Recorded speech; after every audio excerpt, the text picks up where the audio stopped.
Very obvious statement I'm about to make. Cannabis is illegal in the UK. Possession of the drug can get you 5 years in prison. That much we know. But it's estimated there are currently over 160 cannabis social clubs around the country, though not all of them have physical buildings. When I came in this morning, we started to have a conversation about this. And we often have lots of conversations, as you could imagine, about what we want to put on air, the kind of things that we want to present to you to pique your interest, because after all, that is what our job is. If we're boring you, then we're getting it wrong. And I think this is fascinating. A cannabis social club, which I don't mean, your mate's dad's shed. Something far more formal than that. A members club. But look, don't rely on me for the details. Let's speak to the BBC's Fiona Trott, who's been to one of these clubs on Teesside, and she's with us now. Fiona, good afternoon. Afternoon. Expand upon what I just said. How do these cannabis social clubs work? Well, the club I went to in Middlesbrough said it had around 200 members. Some of them were even from North America, and they paid around £25 a year and £3 on the door. In return, they could go in, socialise with others who also used cannabis with no judgment. The club rules were you could share cannabis, not deal, and Class A's were not allowed. As you've said, the possession of cannabis is illegal, and yet the club itself is registered with Companies House, so it's registered to pay taxes. And the United Kingdom Cannabis Social Clubs say there are around 160 of these registered in the UK, and the number is growing. So when you say share, that means no money can change between the people who are there? Exactly so. Posters on the walls saying no dealing allowed here. But you are there to socialise with other members, your friends. If they offer you something to smoke, you'll accept it. They say that there is sharing only on the premises and no one's allowed to deal. Okay. That's an interesting caveat because it's all illegal. So the fact that they're saying, well, we don't want to, charge because that's weird. Does that then, in a legal context, does that mean, I guess if you're selling it, then you could be arrested for conspiracy to supply, which is far more serious than possession? And it's an interesting question because the police will turn around to you and say that, look, the whole concept of this is contrary to the Misuse of Drugs Act. And, the club I went to was even 1 mile away from a police station. It's been operating in various other locations for 4 years. So why hasn't anybody been arrested? That's the important question, isn't it? And I spoke to the Assistant Chief Constable of Cleveland Police, Jason Harwin. He's also the drugs lead for the National Police Chiefs Council. And I asked him whether resourcing was an issue. We'd always like more resource. The reality is the more resource we have, the more we could do. The issue we have around it is this is one of many things that we have to deal with. So again, in terms of prioritisation, yes, it's an illegal offence. We will take action where we can take action. But as I said to you, by the time we find out where premises have been, it's already closed down, we're moving on to something else. Ultimately, we are speaking to them individually at the moment, so that's the important piece. The reality for us is that... What are you saying to them? You're speaking to them individually. What are you saying to them? Well, we're saying ultimately, if you go and open premises to consume drugs, you are committing an offence, and therefore, if we know where it is, we will take action, which obviously is enforcing the law. So you're warning them? We are, so again, what we're keen to do is prevent crime taking place in the first place. Clearly, what we're trying to say is by you taking the actions, even though you feel morally, ethically, what you're doing is right, within the law that is not right. But the warnings aren't working, are they? Well, and I suppose that's the question that it goes back to. In terms of the enforcement action the police service can do, clearly we have to enforce the law, but we can't act outside the law, and therefore to enforce the law we need to know where the premises are, exactly what they are doing, and are they committing criminal offences. And thirdly, ultimately, is are they in possession of drugs? Now, if we haven't got that, we can't enforce the law. Interesting. Fiona, take us inside this Teesside Cannabis Club. What was it like? Well, do you remember youth clubs back in the 1980s? It was a bit like that. Okay. The club I went to was an old office block on an industrial estate. It even had a receptionist there. There was music, 3 or 4 rooms with sofas, coffee tables and a pool table. And, of course, when you walked in, the smell hit you. as it would. I mean, don't forget, cannabis aside, we're not used to smoking in buildings, are we, these days? Members were sitting around smoking spliffs or dabbing, which is inhaling a cannabis concentrate in a kind of bong. Everybody was very friendly. I can imagine they were, yeah. Perhaps not particularly talkative. Very laid back. Yeah. They're telling me that lawyers go there, bankers and social workers are members too. And you spoke to some members, didn't you? Yeah, and this is the interesting thing because, one of them drove over 80 miles after his work shift to hang out there with other members. And I asked all of them why they paid to go there. Why did they pay to be a member? We come here so that we can have a safe environment where we know that our cannabis hasn't been street-derived. The key of it all is you want a place to enjoy it with your friends, just like you go to a pub and have a drink with your mates. People want to come and have a smoke with their mates. What would you do if the police turned up right now and closed it down and arrested you? Well, we'd get arrested. We'd go get arrested, we'd have to follow a protocol, we'd have to be looked at as criminals, even though we're not, we're users. Fiona, thank you very much. That's Fiona Trott there, who went to a Teesside Cannabis Club. It's fascinating, isn't it? Also interesting, of course, that someone drove 80 miles. I hope someone drove them there, because you would ask yourself the question, well, if they're stoned and then get in a car and drive 80 miles and then something happens, then what? What responsibility does the club in question have to make sure that the people who are going there and getting baked do not walk out and start driving cars around? Look, I want to ask you a question. If cannabis clubs continue to be tolerated, as it seems they are being, is it effectively legalisation through the front door? Give us a shout, tell us what you think. Now, of course, if you do go to a cannabis club and you want to remain anonymous, you can do. 08085 909 693 is the number. We can change your name if you want to call in, or you can just send us a text and not put your name on it. 85058 is the text number, or send me an email, afternoonedition@bbc.co.uk, and just put in the subject heading that you wish to remain anonymous. That's fine.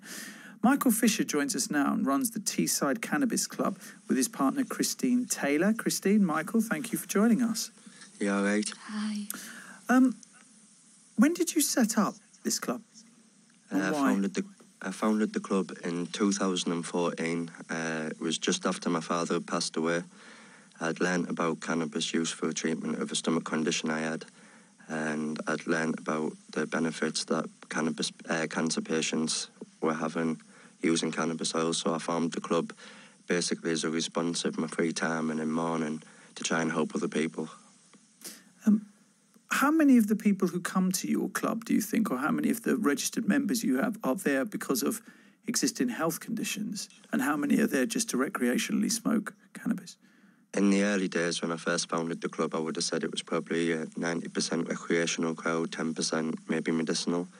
But as the work that we've done has continued on over the last couple of years, I'd say that flow's changed now to around 70%, 80% that are heavy medicinal users, in terms of they rely on it daily in every aspect of life to get them through the day without taking more serious pharmaceutical drugs. And I'd say around the other 20, 30% still use it to some degree medicinally, but recreationally also. Is there any testing that takes place as to the strength of the cannabis that is being smoked in there? Some cannabis that comes to the club via collective grows of the members has been tested by reputable companies, but a lot of cannabis is still just grown by members, like the collective themselves, where they're only assured by what they're putting in the cannabis plant itself as to what's coming back out of it. So, in effect, although it's not necessarily regulated by government, it's self-regulated by the grower themselves. Are you not concerned that it could potentially attract a criminal element? Obviously, there's a massive criminal element already around the world attached to cannabis and attached to drugs. That's never going to go away unless we do face it head-on. Clubs like our own deal with this issue head-on by attracting members to sign up and subscribe to our membership and to our Club XL model. People tend to stay away from the street dealers, the black market dealers, because they know they've got a safe place where they can go and consume cannabis, and they can make links and friends with people where they can share the cannabis amongst themselves. So what checks and balances are done on those who wish to become members, that they themselves are not essentially drug dealers looking to infiltrate a place where they can find a ready market for their wares?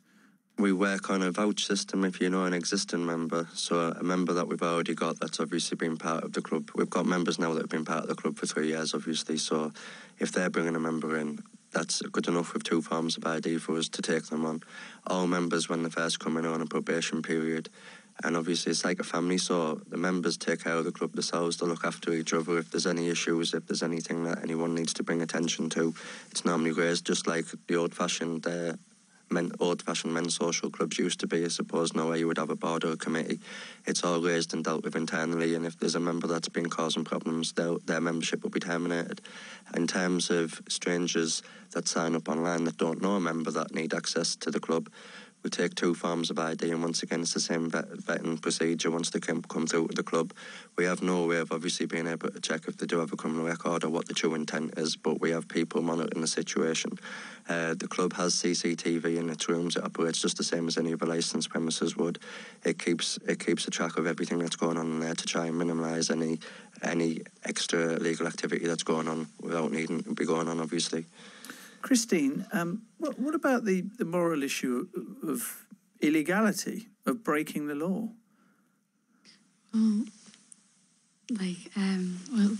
by consuming it and possessing it is against the law and things.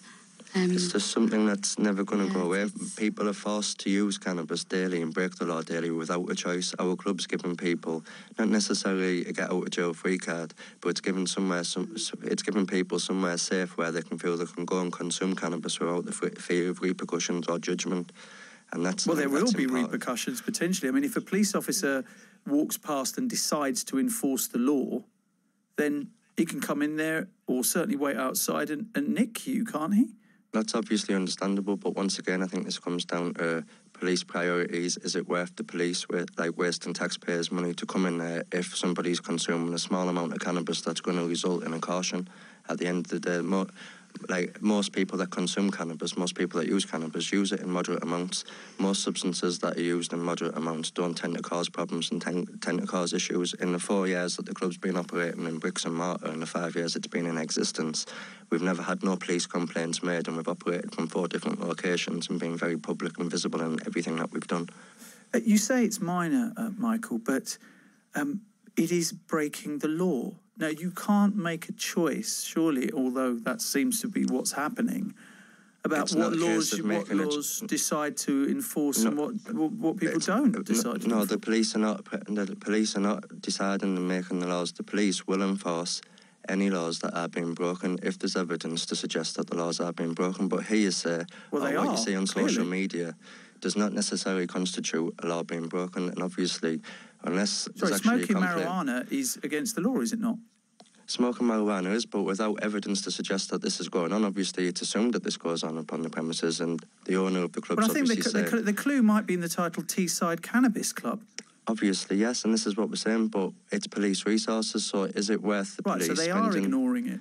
It's not them ignoring it, it's a case of there's been no complaints made, and if the resources were warranted for them to spend the taxpayers' money on coming in, I'm sure they would. But the principle of the law is that you don't just wait until someone complains about breaking the law before you enforce it. Therefore, a police officer could walk past, smell weed coming out and say, well, I'm sorry, I can't do anything until someone tells me that's weed, even though I know it's weed, and perhaps I could look through a window and see it's weed being spoken. That's not how the enforcement of the law necessarily works, is it, Mike? There's no smell of cannabis coming from the premises on any occasions for that to happen, but I understand what you're saying. But in terms of how the clubs operate, like I said, we're trying to change the law, we're trying to challenge the law, we're trying to bring attention to the law. It's a campaign movement that's basically been created to get people talking just like we are now. And that's the full legalisation of cannabis, yes? Not just not purely for medicinal purposes, it's the full... Not purely for medicinal, no, for full legalisation. We want full legalisation, but we also want full regulation. We're not asking for a free-for-all, we're not asking for a full decrim and a free-for-all for black market gangs, for criminals to just flourish, which has already happened. What we're asking for is what we're seeing over in Canada, what we're seeing over in America, what we're seeing in other countries around the world.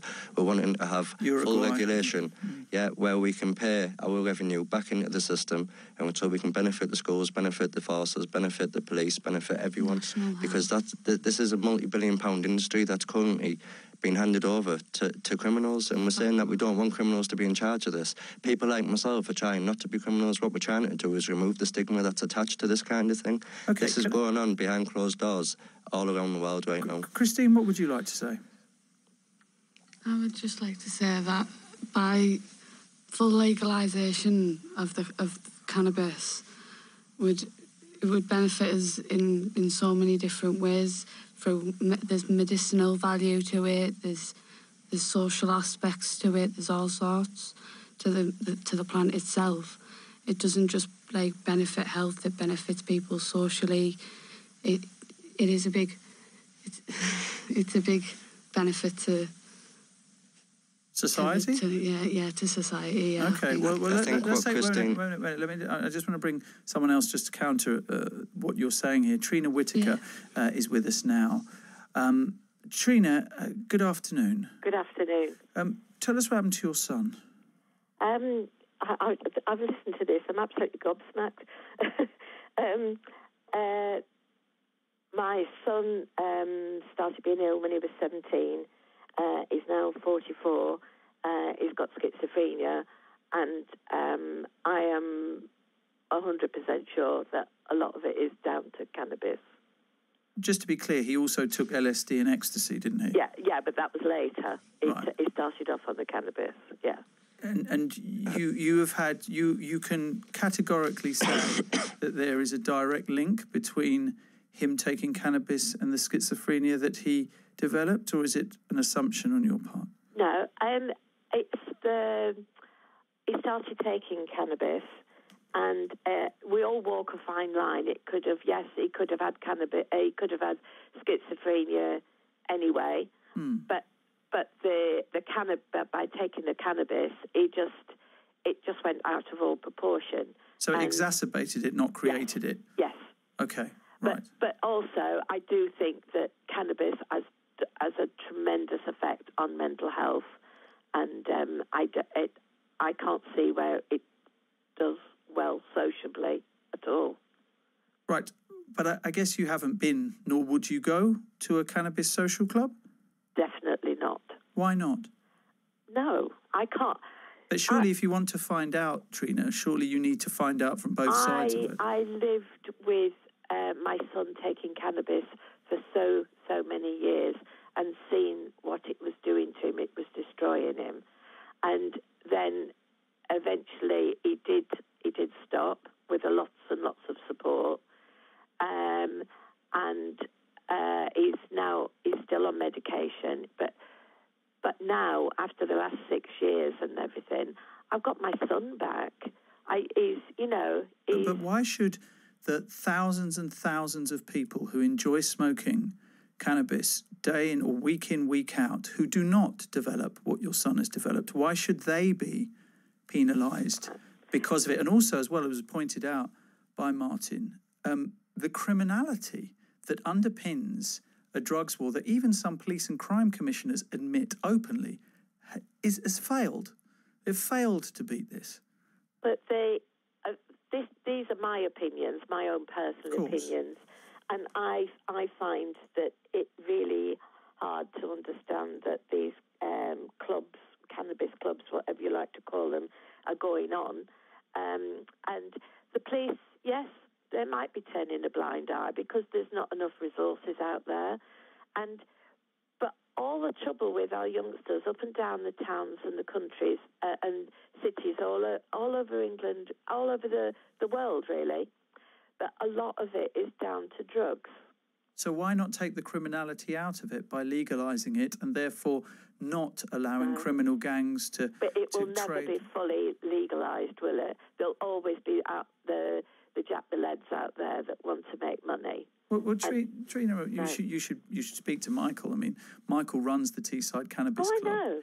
Yeah, I understand what he's saying, but he's got his views and I've got mine. Oh, indeed. And nothing will take me away from how when you live with somebody with mental illness and they're taking cannabis, you will take a different light on it. I mean, Michael, how old can people be and come to one of these clubs?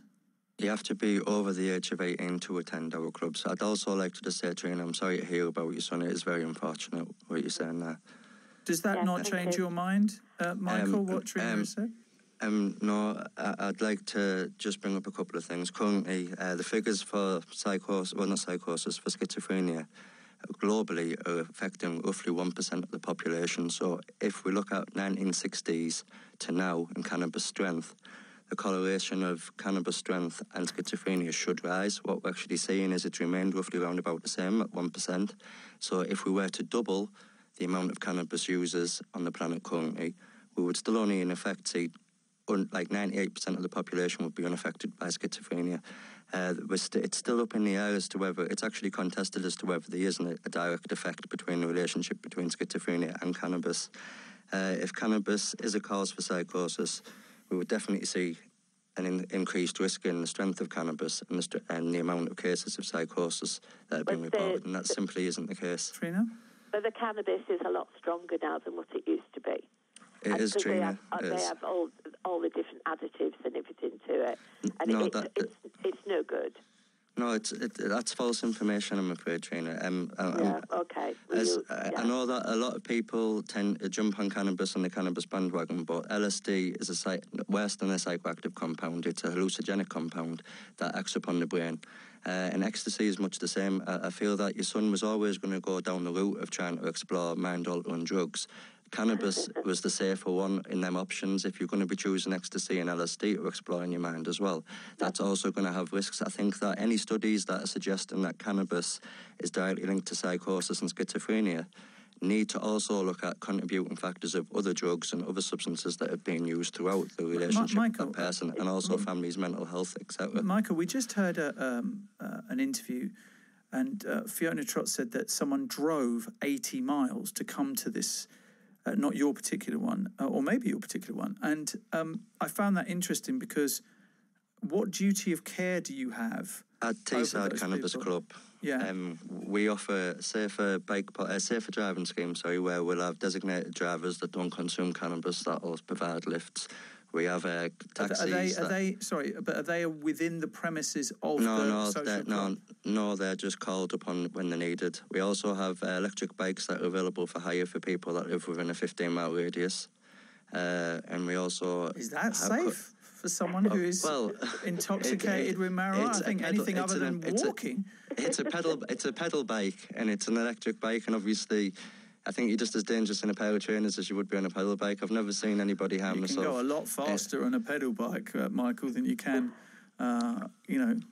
pedestrians have been killed by people on cycles.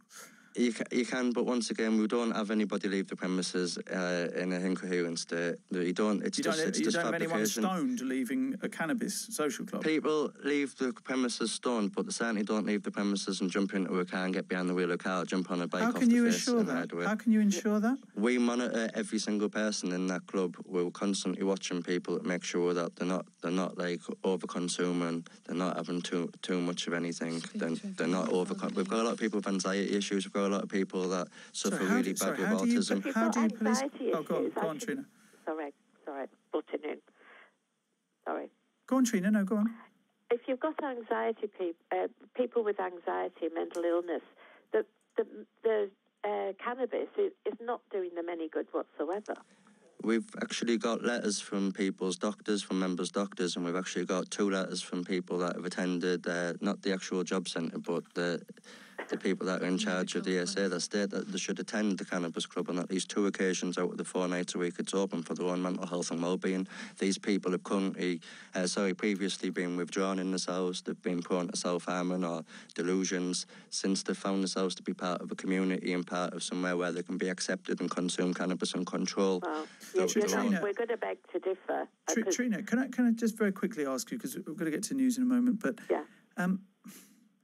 do you ever get the feeling that you are losing this battle, that your position, the one that you're taking, when, as I said, you've even got police and crime commissioners saying that we have lost this battle, do you not feel as though perhaps there needs to be a middle point between your position and Michael's, because currently where you stand and where he stands with the full legalisation, you're so polar apart, but it seems as though... We want regulation in place. It seems the world is moving more towards Michael's position and leaving yours behind. Well, I've in my feelings, I feel it's very sad that people have to turn to drugs, have to turn to cannabis, and this. People enjoy it.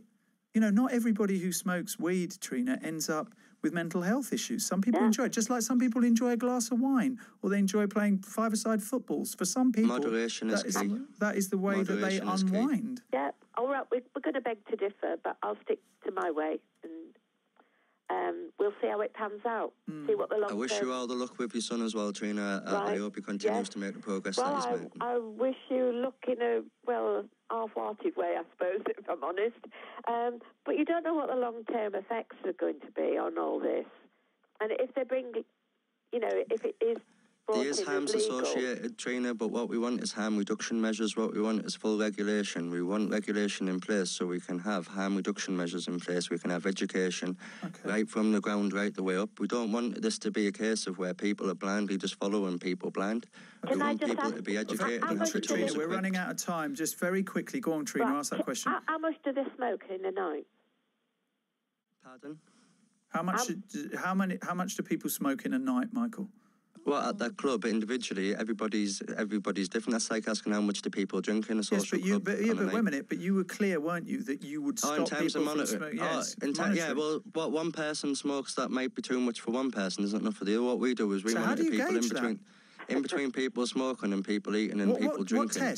What test do you apply? If people are looking at you dazed and confused, it's usually a sign that they need to stop smoking. Just like if someone was incoherent when they're drinking. And you'd let them ride a bike home?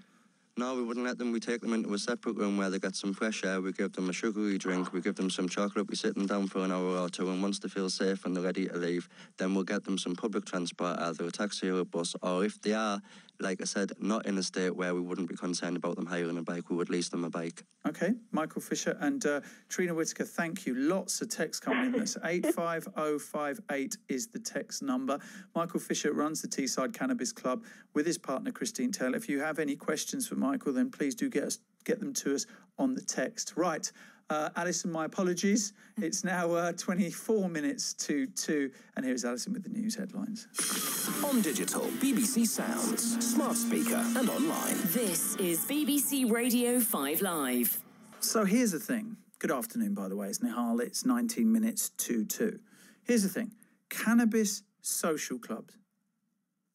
I'd never heard of these before. And as you can imagine, or maybe not, well, I don't know why I would say that, but, I've grown up with people, smoke. I don't quite understand, though, how legally they can exist. Because you can go online and find them very easily, and membership, etc., etc. So essentially, the question I have for you is this legalisation through the front door? Now that there are over 150, apparently, cannabis social clubs around the country where people meet up, they bring their marijuana, their weed, whatever you want to call it, with them. They then share with other users in a quote-unquote safe space. So many of you have been texting in. 85058 is the text number. Genuinely not a kind of clickbaity, the usual conversation that everybody has about marijuana and should it be legalised or not. It's actually more about, are we already there? If these things can exist, is it a case that if there were just more police officers, more resources, they wouldn't exist?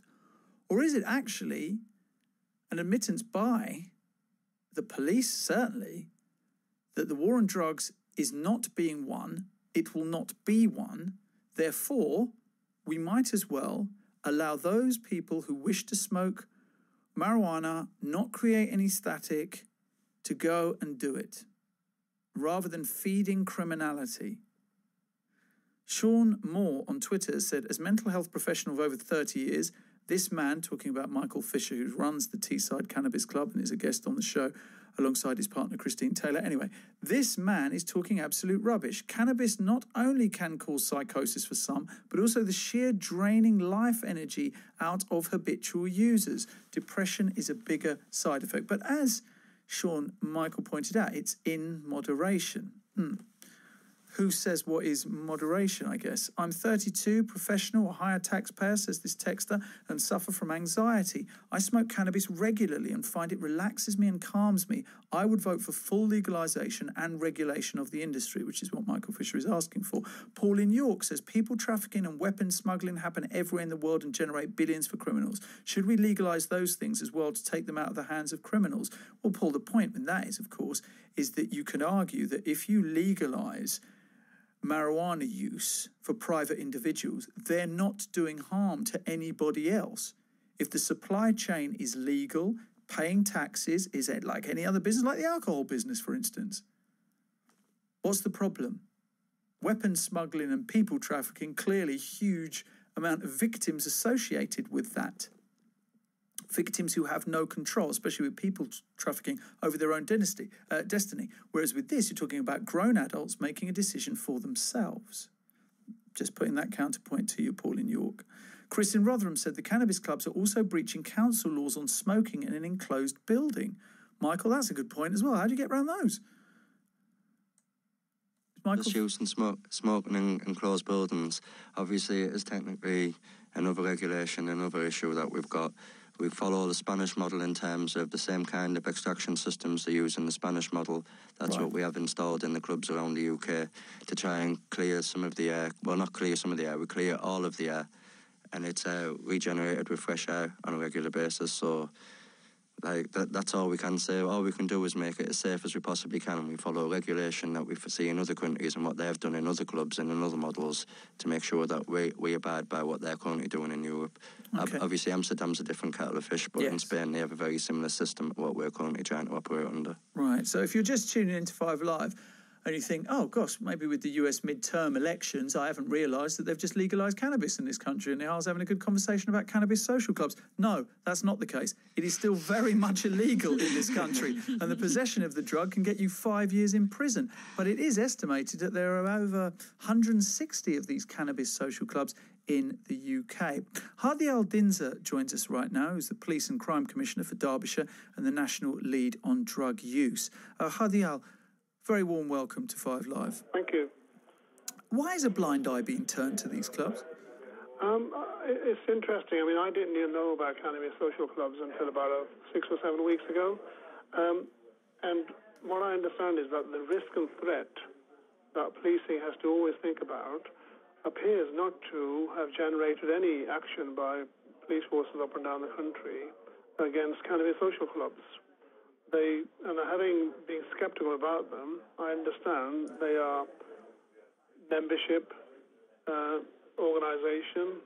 They have a strict regulation and control of what they're doing, and it appears that if that's not creating a risk and threat to the public and others, and therefore I don't think any of these cannabis social clubs are being targeted or raided by the police, wherever they are in the country. And as you say, they are publicly known about.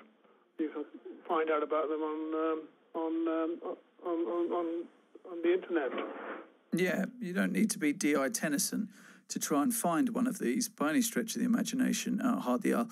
So, as a police and crime commissioner, would you feel that any police and crime commissioner who allows there to be cannabis social clubs on their patch is effectively not doing their job and potentially not fit for purpose?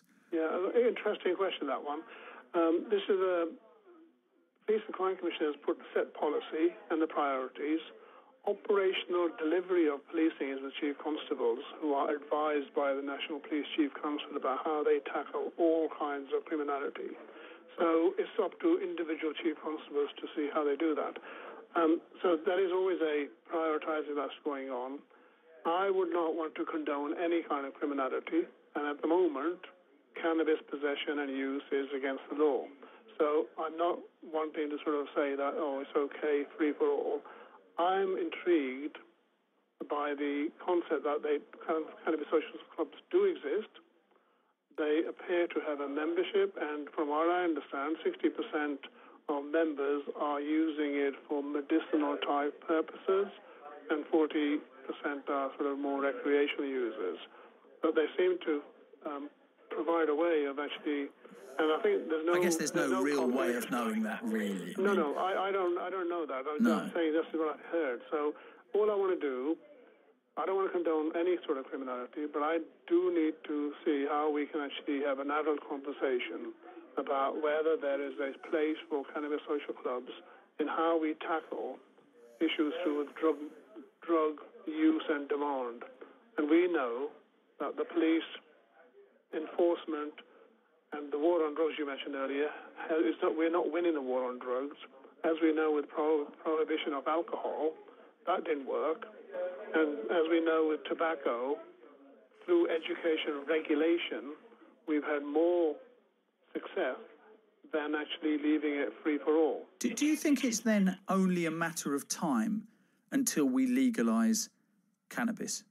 Do you think it's not an if, it's a when? Yeah, I mean, I think there's some sort of move towards that, in my opinion. I mean, for example, the Home Secretary recently allowing cannabis oil being made available for people who have been suffering ill health, particularly young children that have been publicised with epileptic fits and seizures, and that medicinal oil, cannabis oil, is now being able to be prescribed legally. So that begins to say, do we need to distinguish the negative impact of herbal cannabis versus the positive impact? And is there a regulation and better control rather than leaving criminals to take commercial profit and also but you'd have to legalise all of it. Types of models of it. You'd have to legalise all of it, really, wouldn't you? Otherwise, they'd still leave quite a large part of the market for criminals to exploit. Yeah, I mean, that's right. That needs really exploring further. But we've been exploring this. Hardyal, I mean, I know you said that we need, an adult conversation, but this adult conversation has been going on seemingly for a decade plus. It's not as if there's been any lack of conversation about this. So at some point, someone's going to have to do something. I mean, one of your colleagues, and I don't know if they're still the Police and Crime Commissioner for North Wales, Arfon Jones, is very clear. Yeah. Said they've lost. They've lost the war on drugs, and it will continue to fail unless there is a radical rethink about this. He has visited some of these places. He's now calling for Spanish-style collectives. I mean, this is from an article just in August. Apparently, he is still the PCC for North Wales. And he said, I support a legalised and regulated cannabis market with age restrictions and the personal cultivation of a certain number of plants. It has been clear for a very long time that the so-called war on drugs has failed. I'm sympathetic to the Spanish-style cannabis clubs, which grow their own cannabis for regulated consumption by their members. Now, that's a fellow police and crime commissioner saying what you're quite not willing to say. Yeah. I mean, that's right. I'm the national lead for drugs. So my role is to sort of get a consensus across police and crime commissioners. What's the consensus, you think, at the moment? At the moment, majority would be, I think, not for this process generally. This idea of cannabis social clubs is a way of actually better regulating and managing and sort of taking profit away from the criminals is being looked at. Arfon Jones and a number of other police are in the minority at the moment, but as the war on drugs continues not to make the difference in terms of stopping usage, demand, you mean fail? And supply, failing, the sort of the interest in the views that Arfon Jones in North Wales and David Jameson in the West Midlands and others are saying that we should seriously consider is gaining more attention. Okay. And my job is to actually see how we can actually discuss that further and have a conversation in terms of how we progress this from just talking to actually looking at it in a more progressive way. Yeah, Hardyal, please stay with us. Adi is in Norfolk, got in contact with us. Adi, thank you for joining us. Okay. I'm very sorry to hear about the loss of your brother. Thank you. Which I mean, God, the guy, he wasn't even 40 years old. And you sent a text to us, Adi. Tell me what you put in that text. I basically said that I wish he'd had access to a cannabis club, because I firmly believe he'd still be alive today if he had. Why? Make the link for me if you can. Well, he was a regular cannabis user, social, with his friends, and happy, and you know, he had his ups and downs, but it was only cannabis, and that's all it was. That's all it ever was. And then one particular evening, he was introduced to, I think it was ketamine at the time, horse tranquilizer. And then from that point on, I can list a catalogue of horrors and thefts and imprisonment, and you know, he just derailed as a person. And it was purely and simply because of the company he was keeping at that time that he got introduced to that. Because one thing about my brother, he was a fun-loving guy, but he had no willpower. Right. And I believe if he had a social club, he would have enjoyed his cannabis. And then, like your guest said, there's no other drugs in that other than cannabis. So he would have been happy somewhere to go, somewhere to socialise, and I do firmly believe he wouldn't have gone down that road that he ended up on.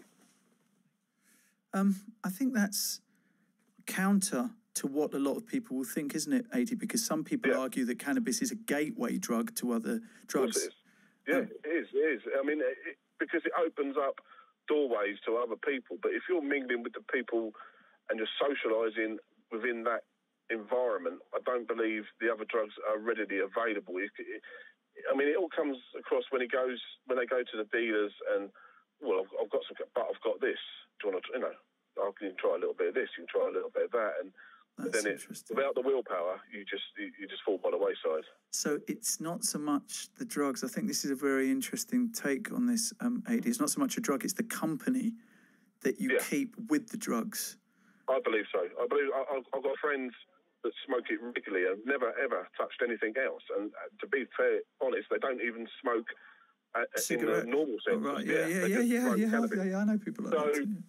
And they've never dabbled, and I think because some of these people that my brother went on the wrong path with have changed their life around and are living perfectly normal, healthy lives, married with families. Yeah. But he never ever got out of that rut, and he could never get out of that rut. And eventually, he went into remission. He was on, I think, methadone or something for years, and then one of these crowd, asked him years later if he could help them score, which he did, and he had a little bit of his own, and he died in his sleep that night.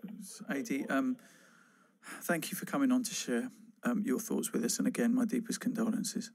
Awesome, thanks very much. Great show, Nahil. Cheers, Adi. Cheers, man. Cheers, thanks a lot. Richard is in Dorset. Richard, thanks for joining us. Hey. Now, you smoked a lot of cannabis, is that right? Yeah, I did. I stopped about 11 years ago, I guess, because for me, it started having consequences. And I didn't smoke skunk. I just smoked black, resin, which you used to get back in the day. And hot rocks burning things in your clothes absolutely, and all that stuff. Your T-shirt, the whole thing, Apparently. And it was just how I realised things were going wrong for me is I had a staffy who I absolutely adored. And I ended up shouting at him one day, and I just thought, this dog adores you. Oh, I've got a staffy. I know, exactly. They're the most placid, lovely dogs. How dare you shout at a staffy, Richard? He loved everything in the world. Yeah. He was a gem. And I can remember him looking at me, and I'm thinking, what the hell am I doing? This is ridiculous. But is that because... But Richard, if the smoking was in a social setting, so it wasn't in... someone's bedroom and it felt kind of like seedy and weird. But if it was in a social place where someone like Michael Fisher would come up to you and say, come on, mate, that's enough now, happy days. Do you think it would have been a different experience if there had been a social club where you could have gone? Well, to be honest, where I smoked with my mates, it was like a social club. Yeah, that's what someone texted in, actually. There'd be about 5 or 6 of us and you'd just be having a laugh and... And like I said, it wasn't super skunk or any of the much more potent strains, if you like.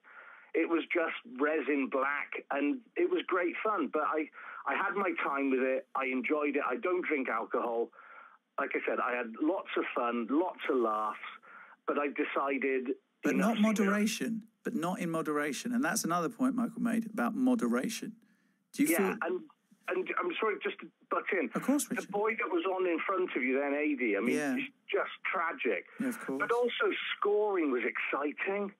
You know, you're going to these dingy places and these scary dudes. And it was back in where I came from in Wales. I mean, there were a couple of roads and it was like, oh, God, we've got to go and score. And like you said, there was always other stuff around. They were always saying, oh, do you want this? Do you want that? And me and my mates were like, no, not interested at all. And we'd leave.